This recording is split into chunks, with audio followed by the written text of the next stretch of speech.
have I'm very aware of my strengths and weaknesses Mm-hmm. as an athlete, and I know what where I can excel and where I can't. So coming to the rugby field and building my IQ for the game and just figuring out how I can assert myself and how I can make an impact. I I kind of figured out like what type of player I am. I feel like the best player that emulates like me is Sonny Bill Williams. I think the minute I stepped on a practice field for rugby, the calling happened. An 8-year plan to be on the team. And I was in it within 2 years. Don't wait until you are a pro to be a pro. Right? And I walk around with a rugby ball sometimes and they're like, what is this child on? It looked like it was a heavy hit. It's up, it's not an option. You know, that's the first time I played like professionally. I'm making rugby money. How can I make money outside of it? And there's two Scottish guys, and they said, "Oh, you're here for the movie." That rugby is a game for all shapes and sizes, all cultural aspects. He looked at me and he says, "You guys are awesome." Grow rugby, grow rugby, grow rugby, grow rugby, grow rugby, grow rugby, grow rugby, Let's go to rock. Yo, what's up, everybody? Welcome to another great episode of Groux Rugby. My name is GiftTime Bailu, and this is the show where we speak to people about the opportunities that they have found, created, or taken advantage of via rugby.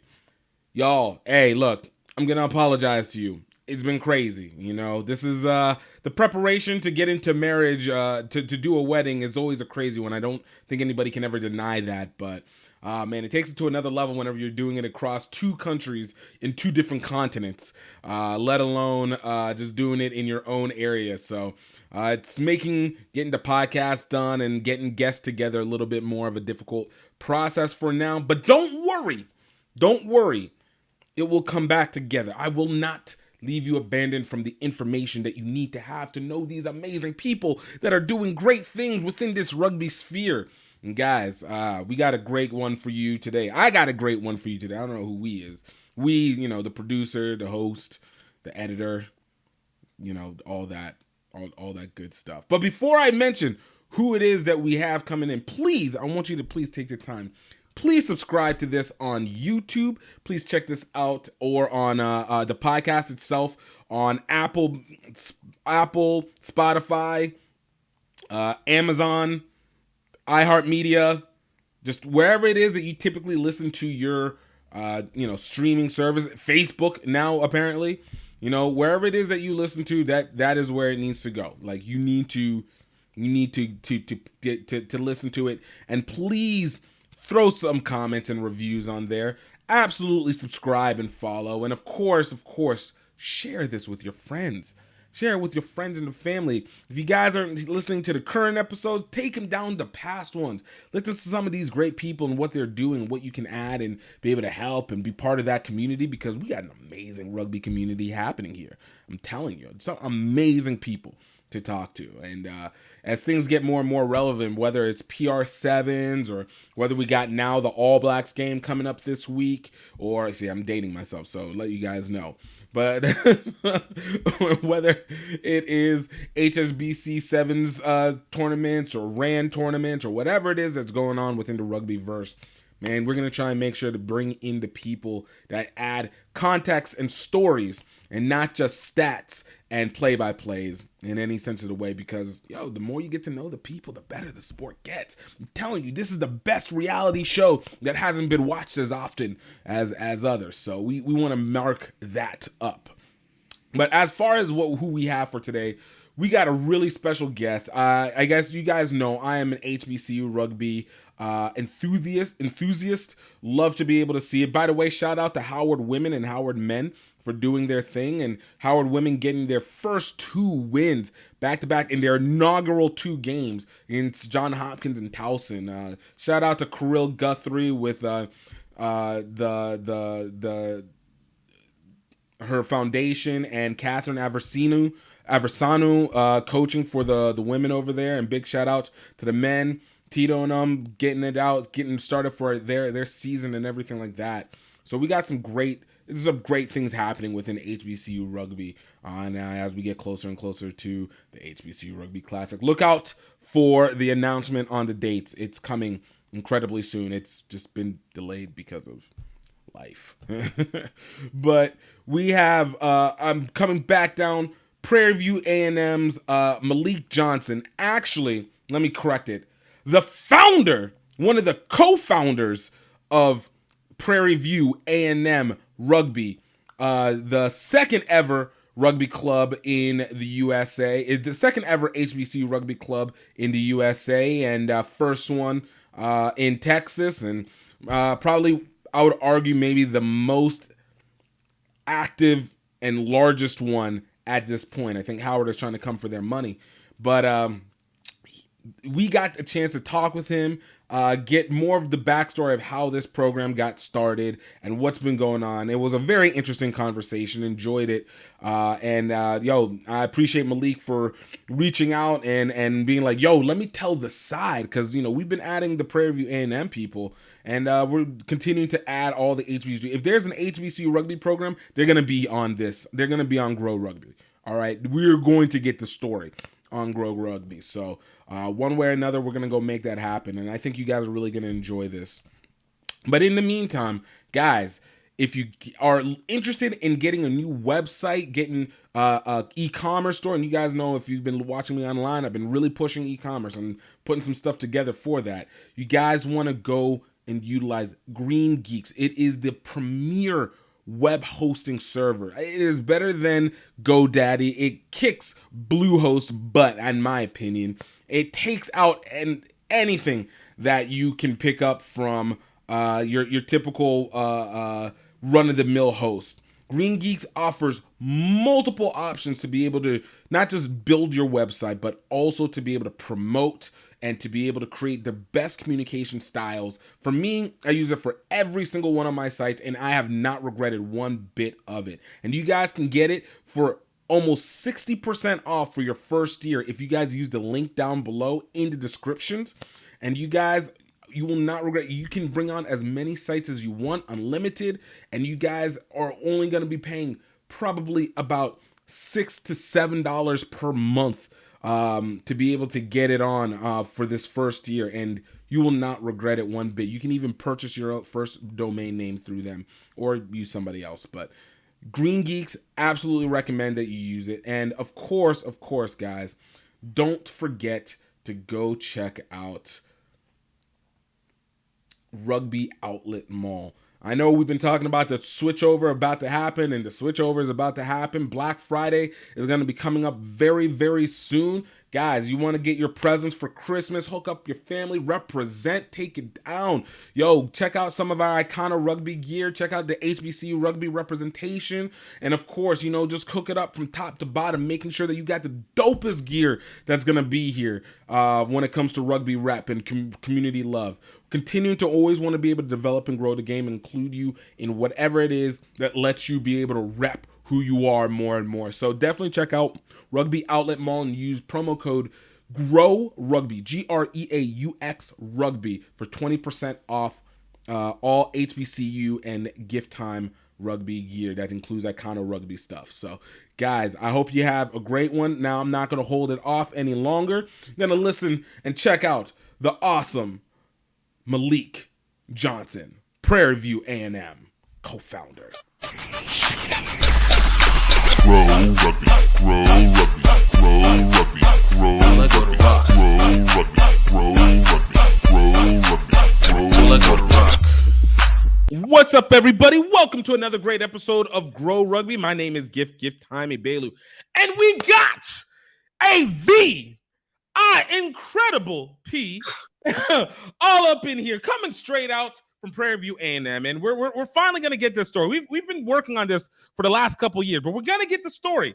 How did Prairie View A&M Rugby, the second developed rugby program in the country, current champions, current attending HBCU Rugby Classic participants, because we kind of had a little off, but you know what? All that comes to say that we got HBCU rugby continuing to rise high and going. Malik Johnson on here. Malik, man, thank you so much for coming through, bro. I'm happy to be here. Thank you very much for inviting me. Man, well, look, dude. I have to say, whenever it's been with this process, Prairie View A&M particularly is very near and dear. Particularly the rugby program is very near and dear to me. Between them and Morehouse, the HBCU Rugby Classic wouldn't exist. So I've been trying to make sure that I can be an advocate and be able to help wherever I can to see that program develop. And I love what the guys have been doing with Rico, who I got to meet first, and then seeing what Craig Dawson is able to do with the program. But, with every program, you got to get the beginning. You got to see it, how it all started. And, yo, brother, it sounds like you were the one that's was at the head of this situation.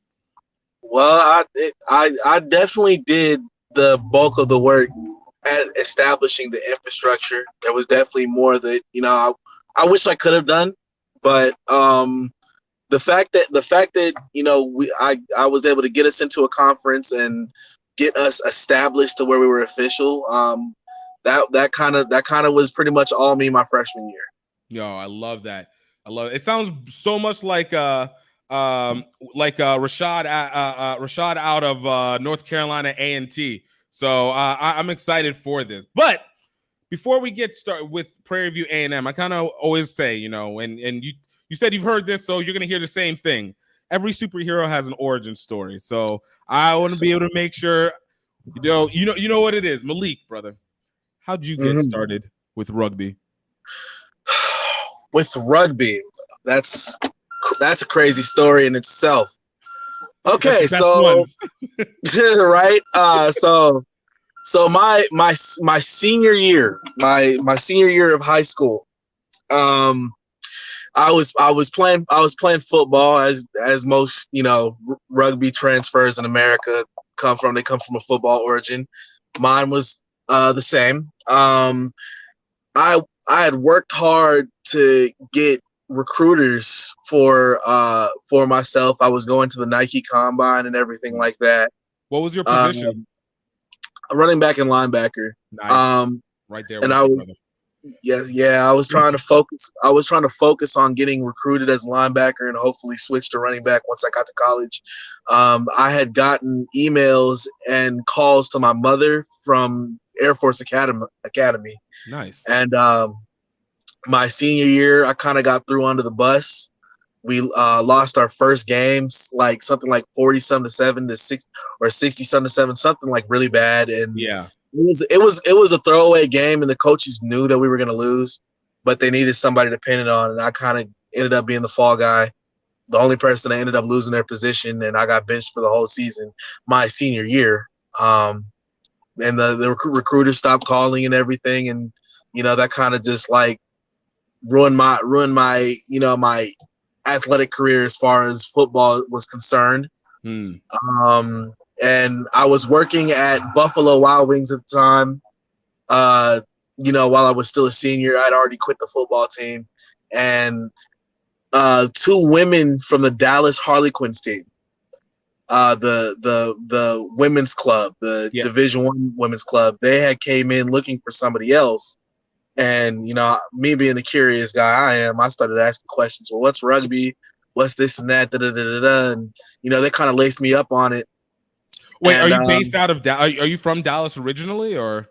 I'm originally from Minneapolis, Minnesota, but my family moved to the Dallas area when I was a teenager. Gotcha. So I spent a little bit of middle school and my high school in Dallas. Gotcha. So they kind of laced me up on the game of rugby, and they were telling me to come out and play for the Dallas Harlequins, and I was thinking about it, but at the time, I was 18, still in high school, still didn't know anything, and I listened to my boss, and he was like, "Nah, colleges don't want to look at rugby highlights. You need to go play semi-pro football because that's gonna do better for you." That was the stupid decision. I should have just went straight to rugby, and so. When I got on campus, that's when we ended up starting the rugby program. That's when we got everything, got the ball rolling, and we knew that 2014 was going to be our first inaugural season, right. And so I wanted to go ahead and like learn as much as I can. And so literally that next summer after my freshman year of college, I went back to Dallas for summer vacation, and I committed to playing with the Dallas Harlequins for the whole summer, and that was my first time like actually playing organized rugby. And I got to learn from a lot of great coaches. The coach for the U20 squad for the national team for the United States, he was coaching. He still actually does coach for the Dallas Harlequins, and he was coaching that year for sevens. Mm-hmm. And so I got to learn a lot under him, and I was very blessed to get that opportunity. Yo, so you backtrack a little bit. So whenever you said that you went on campus and you guys wanted to create a rugby program, who was we? So like, because even at that, like, who were the people that were starting it? Was it just one person? Was it a few of you? How'd you guys figure that? Okay, well, I'm gonna tell you the exact story of how Prairie View Rugby started, and this is where it really happened, right? So I'm a freshman. I'm in the freshman dorms with another guy named AJ. Okay. Me and him, we both wanted to try out for the football team, but we knew we needed like a year to really get ourselves conditioned and get ourselves ready for Division I football, because Prairie View is Division I. They're Division I AA. Right. So we were taking the time, working out, doing all this and that. And then there was a guy, his name is John Riley, and he was talking about, having a rugby club on campus but needing numbers and all this and that. And so, we thought that the rugby team was already established. We just needed guys. And right. I was basically at the time just in charge of recruiting. So I recruited somewhere near 30 people. And so we had 30 people coming out to these practices that John was supposed to be teaching us how to play rugby, and we're supposed to be learning the fundamentals of the game. And then we were supposed to go play who we thought was supposed to be Houston. And we all got up on a Saturday early in the morning, like 5-6 o'clock in the morning, just for John to tell us that the game was canceled. Oh wow! And so after that, people were like, "Well, we've been doing all this work and going all this hard, just for our game to get canceled. All right, whatever." Went to another practice, another week. We were supposed to play like UNT or somebody. Yeah. Saturday we get up early. That game gets canceled.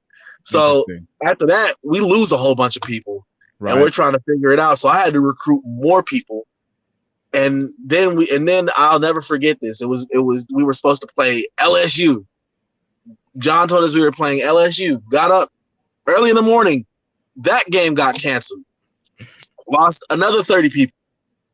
So I recruited 30 people twice and lost 30 people twice. Yeah. And we're trying to figure this out. AJ, the other guy, he's sitting up here telling me like, "Yo, bro, like something's kind of weird," because I text LSU and they said they didn't even know that they were supposed to have a game with us. And I was like, "Huh? Okay." And so I kind of never minded it. It is what it is. We were supposed to play Houston, University of Houston. They're 40 minutes down the road. Right. That seems legit. Right. Another game gets canceled. I go to a baseball game with Prairie View, or no, it was a softball game, a Prairie View softball game, and there's 8 University of Houston rugby guys there at the softball game. And I said, "Yo, what happened? Like, y'all were supposed to play us in rugby." It was like, they said Prairie View has a rugby team. And at that point, it was just like, okay, what's going on? You feel what I'm saying? Like, I go up on the official USA Rugby website. We're not listed anywhere. There's nothing of us anywhere. I go to the campus. I'm talking to the people that organize that run the clubs and organizations. They don't know anything about us either. So we basically had to start from the ground up and learn all the information. And me and AJ, us two freshmen, AJ was like a sophomore, junior at the time. Right. We're two freshmen. We're just like, you know what? We don't know what's going on, but this ain't it. And this just seems unorganized. We're just gonna have to do this ourselves. Right. And so AJ ended up getting us in touch with the Woodlands Rugby Club, and that's when we had our first rugby game. It was just a scrimmage. We lost. It is what it is. But I mean, you guys finally got some play time. Yeah, we finally got some play. And so after the game, I started chopping it up with, the coaches and the other players, as I'm trying to do. I'm trying to network and understand rugby better, because this is my first time doing anything like this. And I meet our future coach. His name was Brian Key. Wonderful dude, great soul, great human being. And he basically taught me everything I know about the fundamentals of the game, and helping me finding out who I am as a player. Right. And he got me in touch with the head guy, Shane, who runs the INSCRO, the National Small College Rugby Organization. Right, he got me in touch with Shane, and so that's basically where we got into a conference. I had to go back and actually do all the paperwork to get us all registered as far as the school standpoint. I did all of that on my own. And then AJ was supposed to come with me on the committee meeting in order for us to get inaugurated into the conference. But, he got drunk and was partying with chicks the night before. So he just kind of like stayed back home, and it was me and Brian Key. We drove out to St. Edward's University, and we got voted in, and the rest was history at that point. So what for you guys, like, what was that initial process when you're talking about like recruiting 60 people? Like that's quite a bit early. I mean, just early on, especially within the Black community, especially in 2014, is not exactly the heaviest knowledgeable when it comes to rugby. Or if it is knowledgeable, a lot of people tend to be like, yo, you're crazy, you're hitting without pads. So for you, like, what was the process that got you to, I guess, get them onto the pitch? Dude, it's funny because I was told so many times while like building Prairie View Rugby that it was never going to happen. Right. Like the thing about it is the way that our freshman dorms are set up. We have a lounge area that everyone's in, and like everyone kind of knew me. I wasn't like the most well liked guy, but everyone kind of knew me, and everyone thought that I was just the guy that says crazy stuff. You know what I'm saying? Right. So when I'm talking about rugby to a lot of, and I had a lot of athletes, a lot of Division I athletes in my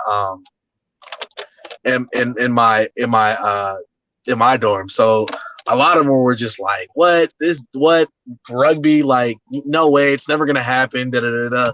I've had to go through a lot of people talking about, the without pads and all that. I went through all of that. Right. But when you do your research, right, and you figure and you have a better understanding of rugby, you're able to explain to people, certain things, like, you feel what I'm saying, the fact that the contact is different.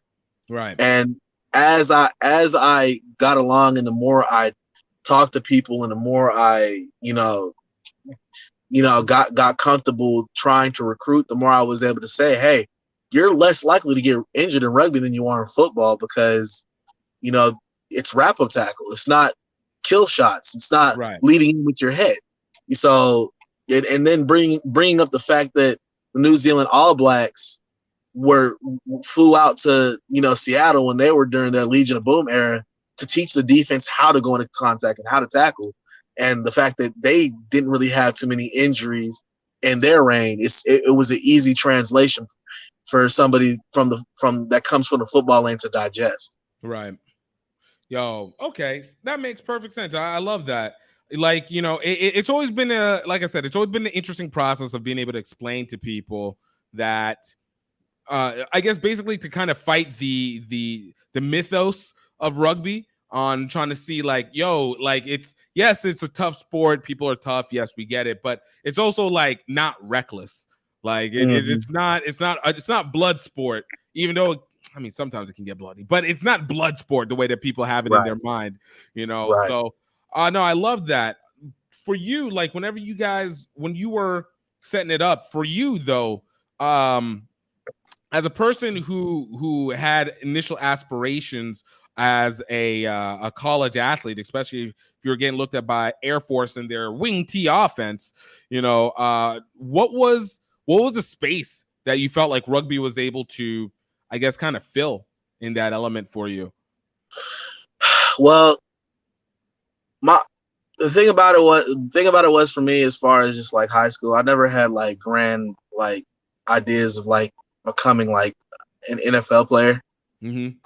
I always, my whole dream was to be a college athlete. You know what I'm saying? Play for a Division I college, and be one of the guys. Go out, party, enjoy my time, make some plays on Saturday. You feel what I'm saying? Get some girls, you know? Right. It's like the stuff that college. I wanted the college athlete experience. I wanted to be able to experience that Division I college athlete life. And what I will say is, even though I couldn't, I'll never be able to call myself a Division I athlete.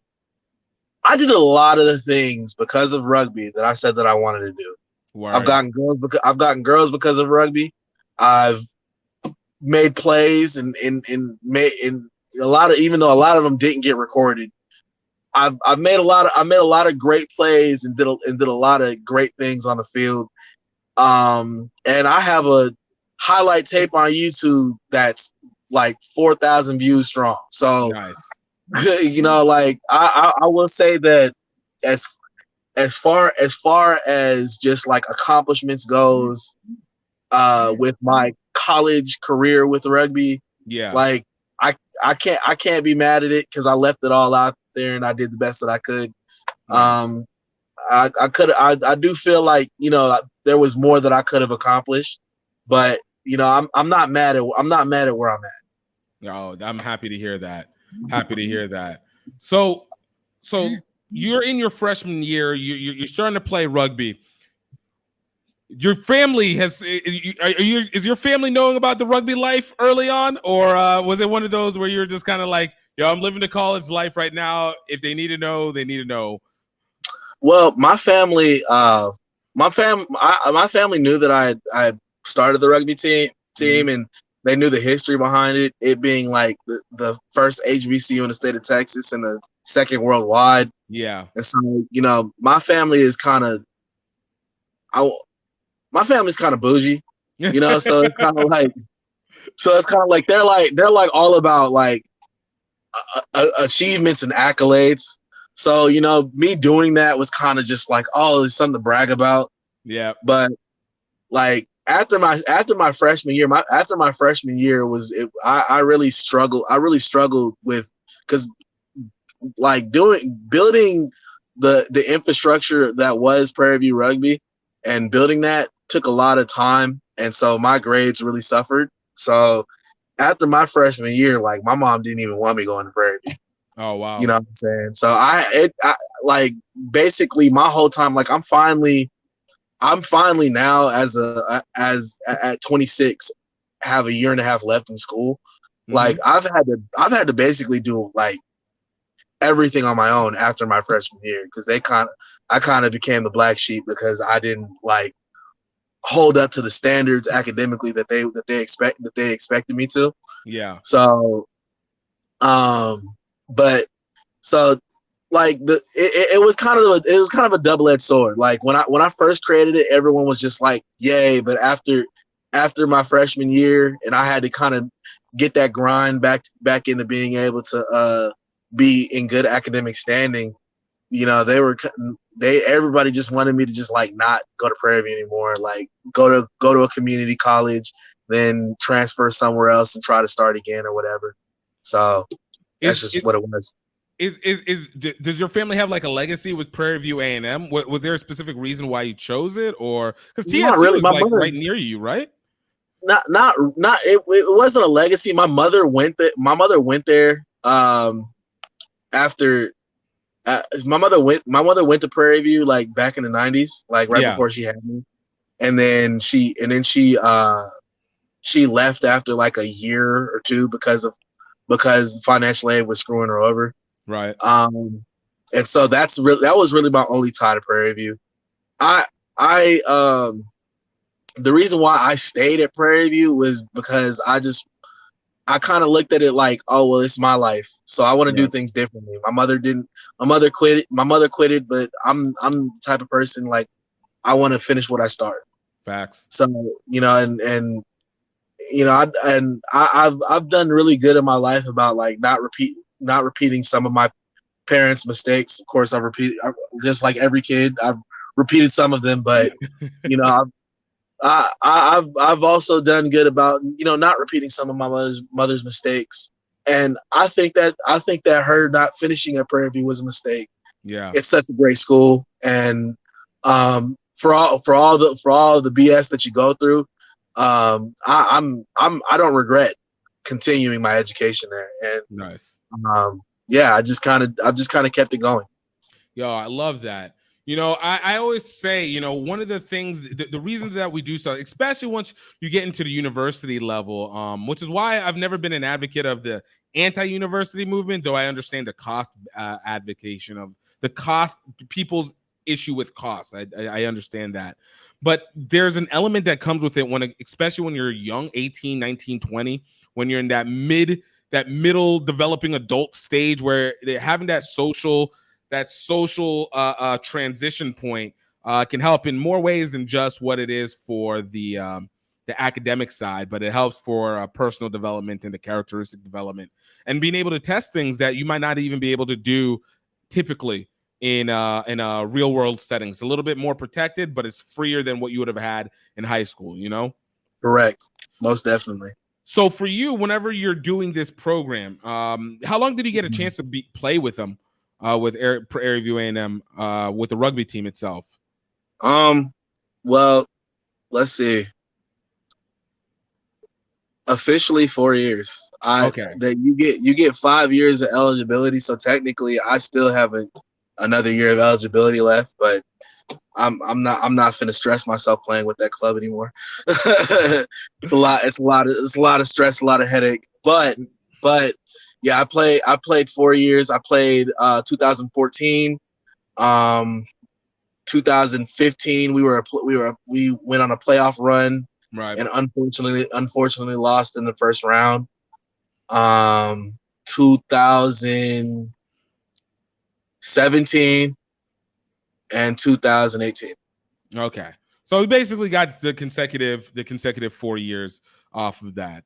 So for you in that moment, because this is the time that you, outside of what you did with the Dallas Harlequins, with the Dallas Rugby Club, I guess technically, but no, Dallas Harlequins, you're getting pretty consistent play time with that. For you, what was one of the advantages? Obviously, you spoke about, you know, being able to kind of get a little bit of that D1 athlete life socially, but whenever you were on the field, what was one of the things that you were finding out maybe about yourself as you continued playing the sport and then developing with the club? The thing about it is, even before playing rugby, I'm very aware of my strengths and weaknesses as an athlete, and I know where I can excel and where I can't. So coming to the rugby field and building my IQ for the game, and just figuring out how I can assert myself and how I can make an impact, I kind of figured out like what type of player I am. Like I feel like the best player that emulates like me is Sonny Bill Williams. I love his ferocity on both attack and defense, and I love his offload ability. And that's just like my biggest thing that I work on is my offload ability.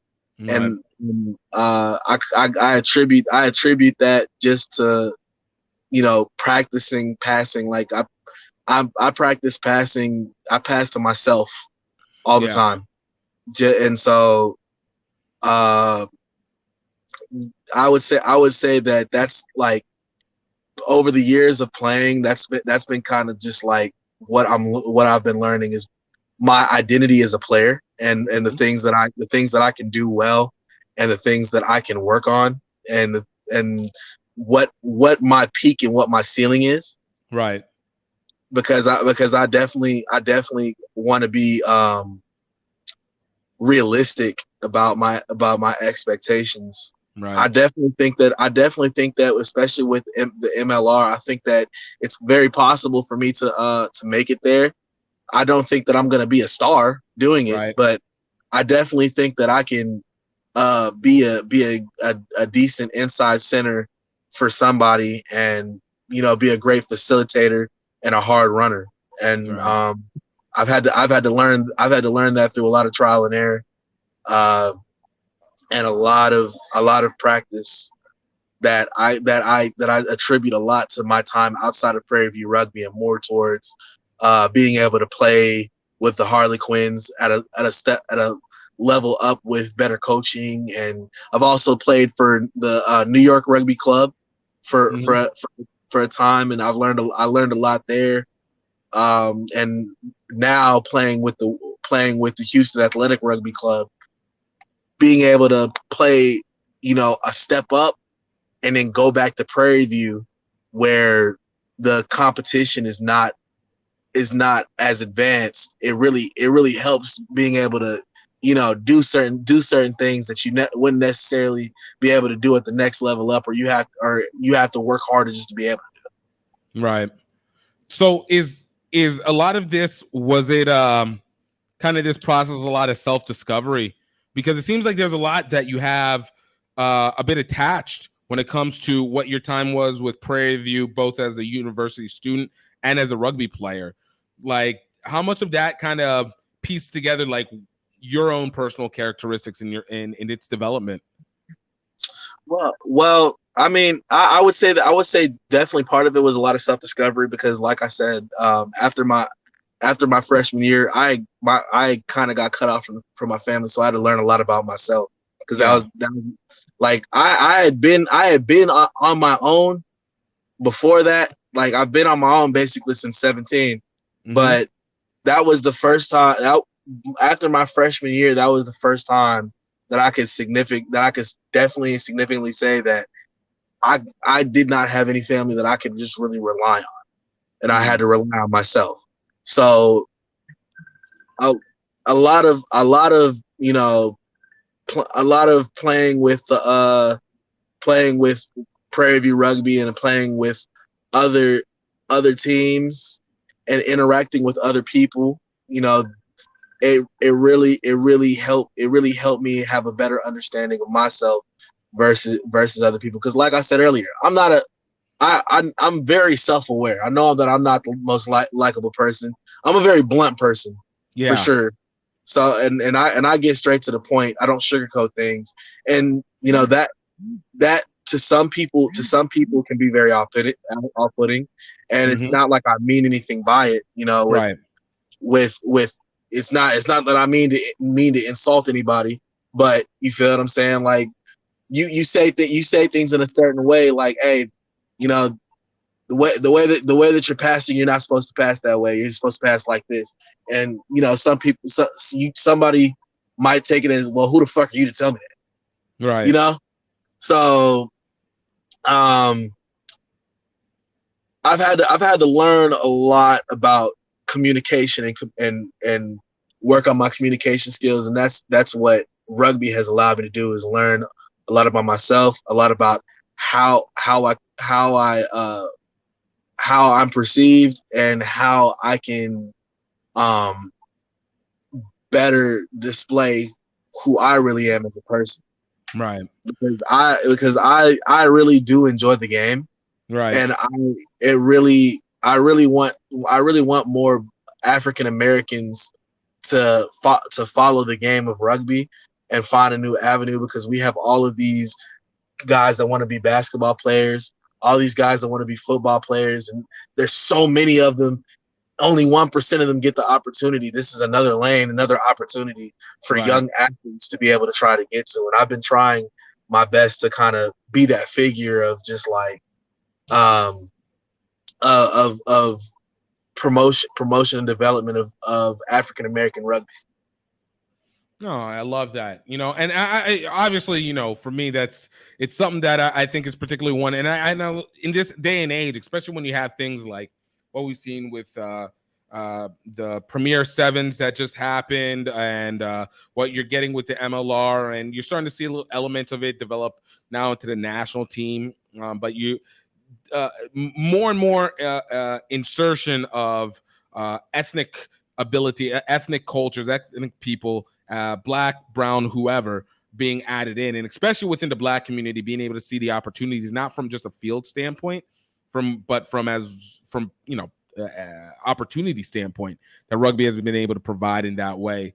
So there's always that effort that I love being able to see with that.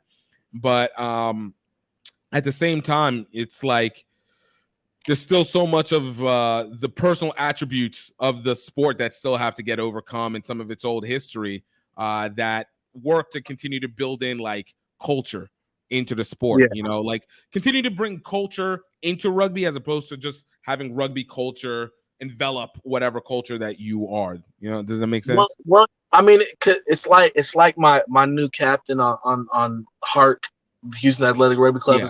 It's like me and him were chopping it up this past Tuesday, and he was telling me about like how rugby is over in England and Great Britain versus here in America. Right. And he was just telling me like rugby in its purest form historically is a private school sport. Right. Very parochial. Like that's exactly. And so, what its origins are from these private prep school white boys out in England. You feel what I'm saying? And right. Like, first of all, like we know how private school guys out here in America. Just like I've been to private school, so I know how some of those guys act. Right. And then you gotta think the culture difference of being in Great Britain, and they're very sarcastic and very snarky, very dry in their humor. Exactly. So, like, they say that rugby is a gentleman's sport, right? And now here we are in America, and the thing about Americans in sports, whereas it's different than overseas, we're very competitive. Of course. Very competitive, very, very shit talking, very, right. Very, very extroverted. Like the difference between like rugby and most sports is like you have guys that you want to root for. Right. Like you have guys you want to root for in rugby, but they're very bland versus a basketball player who's very outspoken and socially conscious, or a football player who's very outspoken and socially conscious. And it's starting to get to that point, especially with a lot of the Black athletes in America, which I feel like is great for the sport because it makes people want to watch. And let's just be honest, the Black American athlete is the best athlete in America.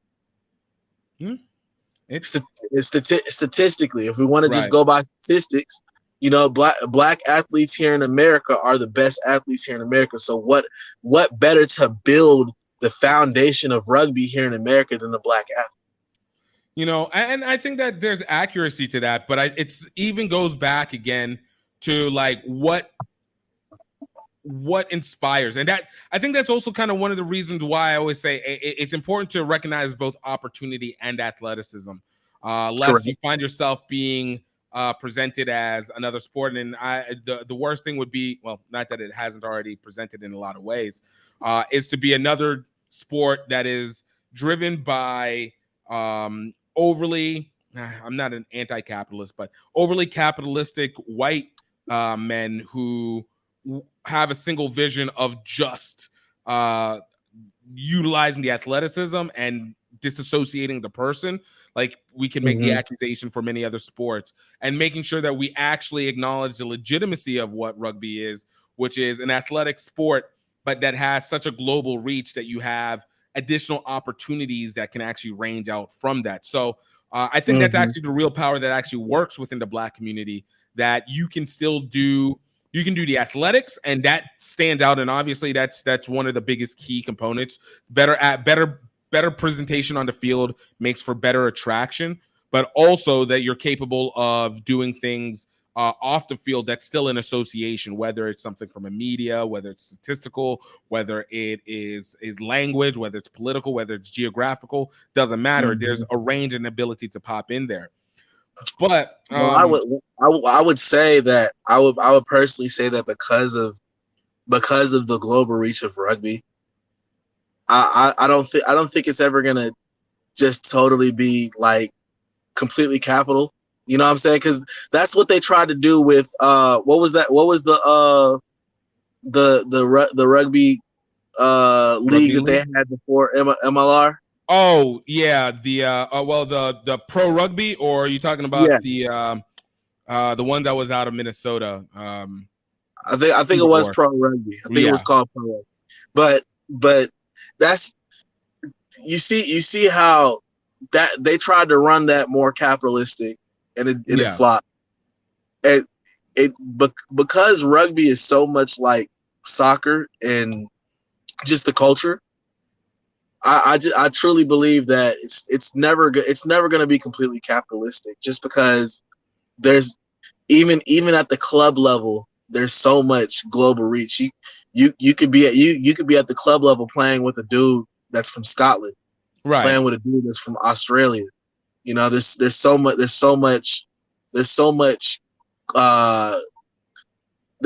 cultural integration in the sport of rugby, just at the lower levels, that I think that because we're getting to a point here in the MLR where you can only have so many, foreign players on one team.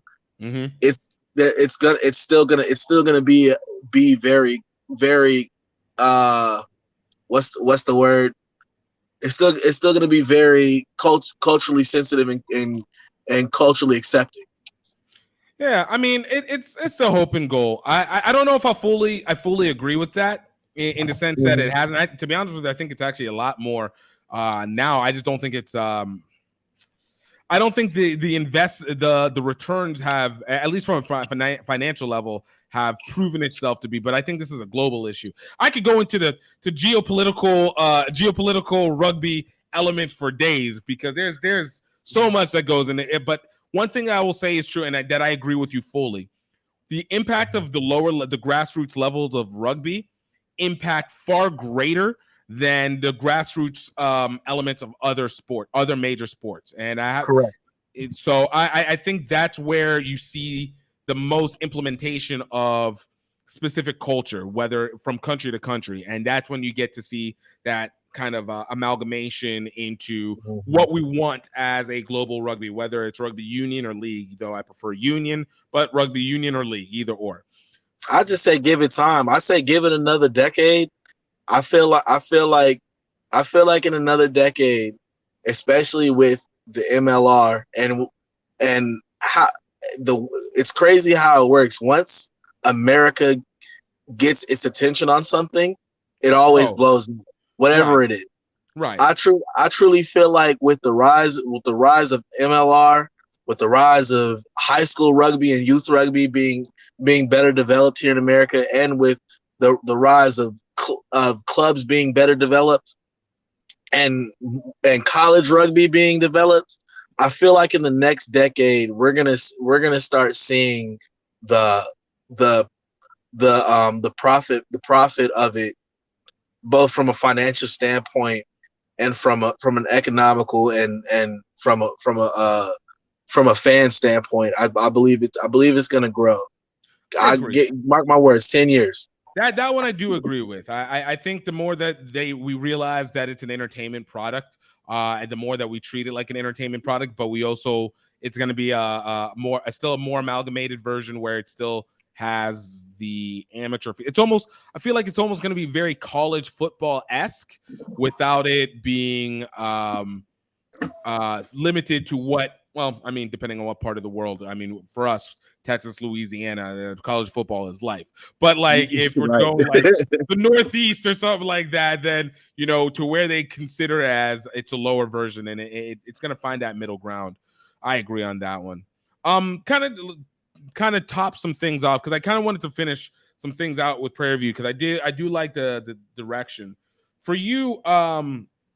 You did your 4 years. Are you still doing stuff with Prairie View A&M? Because you kind of made some mentions that you're like, I don't know if I want to go back and do anything with that as you're working with Hark and stuff. Well, I still because I'm trying to get prepared for my season with Hark. They start in December, and I'm trying to get in the best shape that I can possible because I want to try to pursue a professional stint after this year. Right. And so when I'm not practicing at Hark, I'm practicing at Prairie View. Nice. And of course, I'm not gonna sit up there and just practice and not put in the effort to help as somebody who knows as much about the game as I do. Yeah. Like if anybody has questions or if there's anything that I feel like I could give to a player or the team, I'm gonna give that information. That's how I've always been. If I see somebody passing wrong or if I see somebody kicking wrong, I go up to them and I say, "Hey, your form is off. This is what you need to do to fix it. Hey, your spacing is off. You got to be a little bit farther and you got to run onto the ball in order to catch the ball on pace so that you can have a better run. This and that, just whatever it might be. I share it and I try to give as much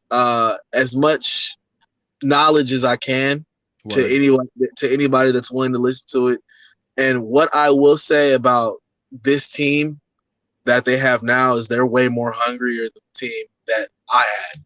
Yeah. My team, it's a different stage though. I mean, look at it. You guys have a women's team now, which is fantastic. You guys, we always had a women's team actually. So okay, you guys have an active women's team that is playing games now, right? Yeah, that's the because after I had established the infrastructure of the men's team, I tried to establish the infrastructure for the women's team because I was trying to get to a point where we could get scholarships, and the only way that I could do that is to build up the women's team because they were eligible to be an NCAA sport. Right. So they were eligible to get Title IX and working with exactly. So we had a women's team for a good minute.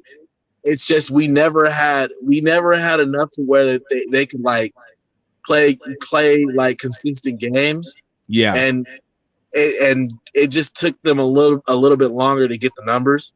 Yeah. But we've had a women's team.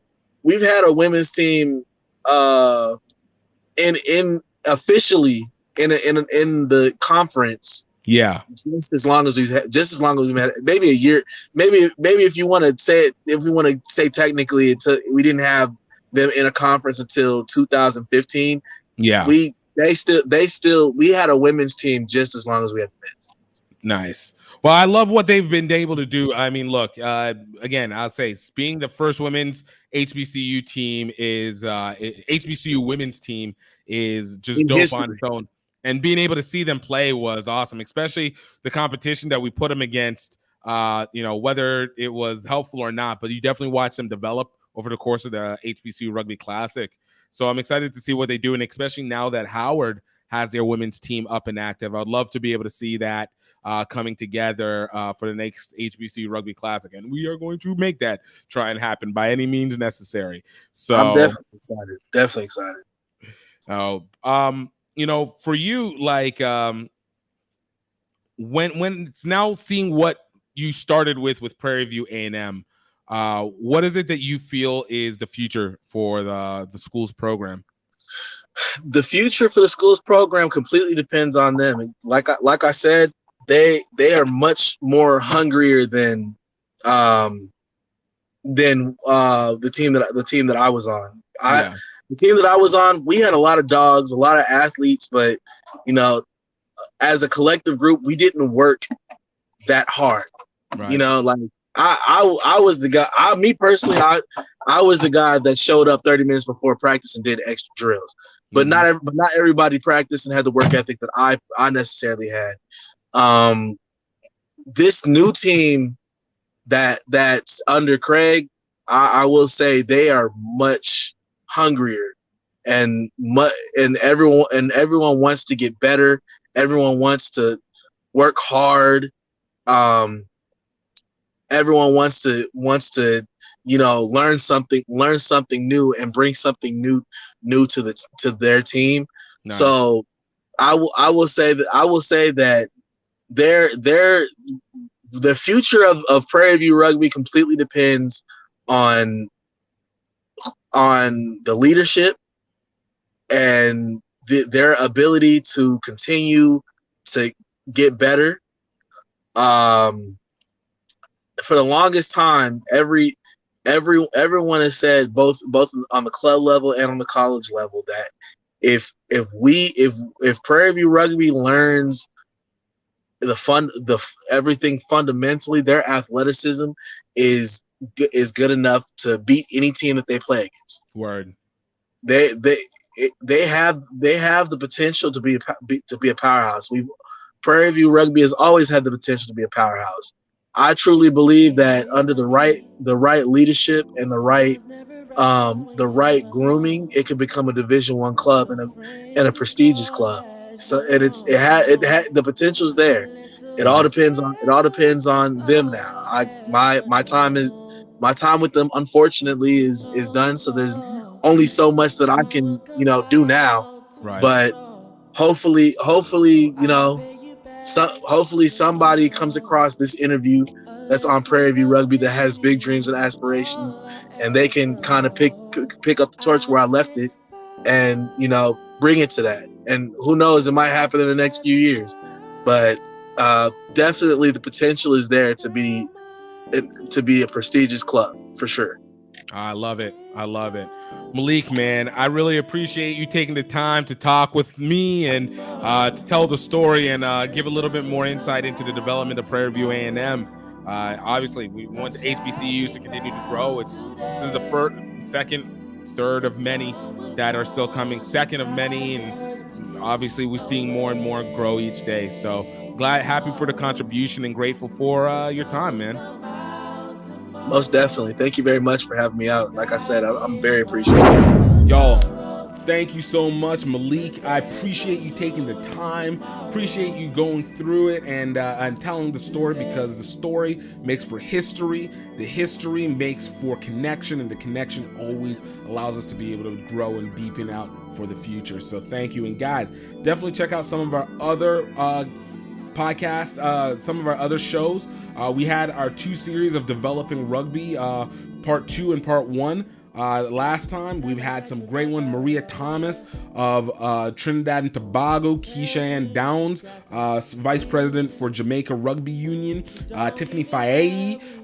We've had Cody Melfi, both of them USA Rugby, both Rugby World Cup and the Olympics.